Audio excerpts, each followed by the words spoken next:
Now, hi, it's John. I've been watching a video about someone who's been encouraging um, everybody to be their true selves, and I've questioned whether there is a true self.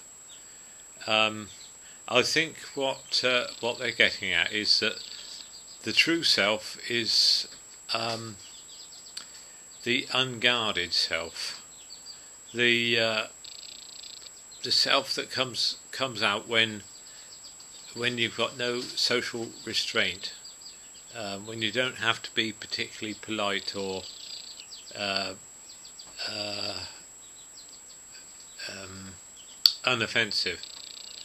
Um, now, I was part of a sort of spiritual idea at one time that if you just relaxed and became your true self, everything would be lovely. Um, and you know, you just let all your worries go, and somehow this wonderful thing would come out. Not a bad thing, but a wonderful thing, a wonderful personality. You know, your true self would come out, and it would be wonderful. It would almost you'd almost be like an angel.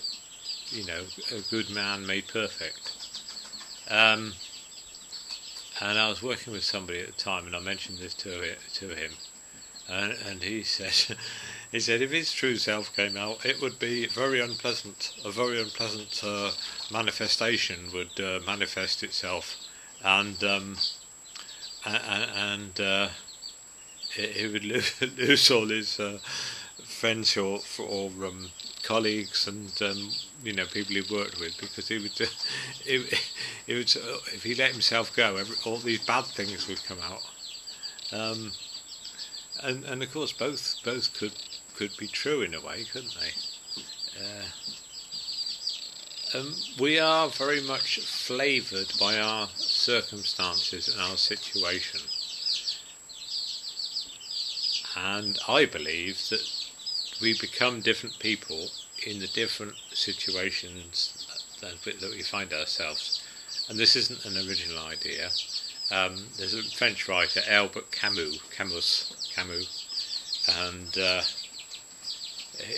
he put this sort of idea into sort of words in The Plague.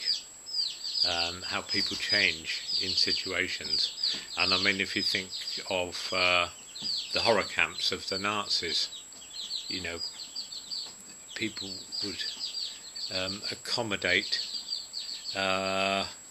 just to save their life. They would do more or less anything. They could change their self to their circumstances, and in different jobs or different.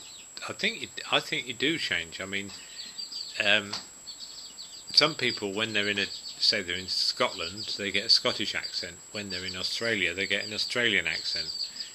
When they're in Dorset, they get a Dorset accent. I've only lived in rural parts of the world, so I've got a rural accent, I would say, and that's the accent I've fostered. Perhaps, you know, I tend to have fostered it. That's been my circumstances. I sometimes think about if I fostered a more. Well, I've been looking into the idea of the sort of BBC English, and that BBC English is known as received pronunciation, and it's what was fostered at the public schools, Eton and Harrow, and I suppose Oxford and Cambridge, although I get the feeling that the Oxford and Cambridge accent has gone a bit over the top, and it's more sort of a much more upper class sort of rah-rah sort of thing. And I have thought about trying to do a video in received pronunciation, whether I could actually do BBC English. I do like I like women speaking in that RP, received pronunciation. Not so keen on men speaking in it. It sounds a bit threatening when I hear men speaking in it. But I wasn't even aware of RP until fairly recently. And the thing about received pronunciation is it doesn't have any colloquialisms in it, so that you get no Yorkshire or Cornwall. It's without, you wouldn't, anybody speaking in that English, you wouldn't. The idea is you wouldn't even know where they came from, because all the accent had gone from it. But getting back to my point, if you think of people adapting to their situation, a person is a very different person if they come from one part of the country to another part, and it's very easy to adopt accents, and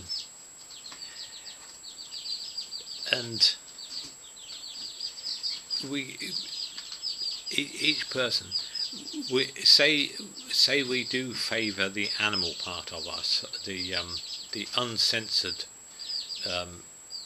part of us that F's and blinds. So you might get, maybe I favour that. Maybe I favour this sort of. I think the true self is there. Others may think that the true self is in the more social part. That society holds the key to the true self, and others may think that a set of rules is the true set, a set of ideals. Islam perhaps, or Christianity. That is where if I was able to keep that set of rules, that would be the true self. And of course, each person is a mixture of those three things, and they will take those sort of things on proportionately. And say a person was very much influenced by the ideals of the Woodstock Pop Festival, love and peace. And I mean, that was at the very early days of hippie movement. That would be their ideal. If only I could put all these terrible thoughts behind me and just be love and peace, then I'd be my true self.